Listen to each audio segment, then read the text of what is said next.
work-based learning is all about your experiences and putting those experiences on paper and showing what you can actually achieve. There's nothing like being in the working environment to actually gain those experiences.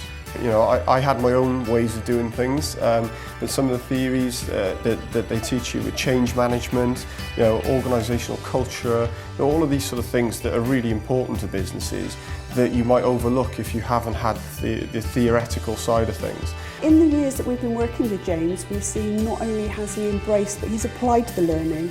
And this has been reflected in his career progression. I truly believe that James is a shining example of how self-development via the vocational route can lead to a very successful career. I'd like to see myself as the MD in this business. It's a position I've always wanted to hold. I've set my aspirations on that, and the things I'm learning about at the moment would give me everything I need to be in that position in 5 years' time, I believe.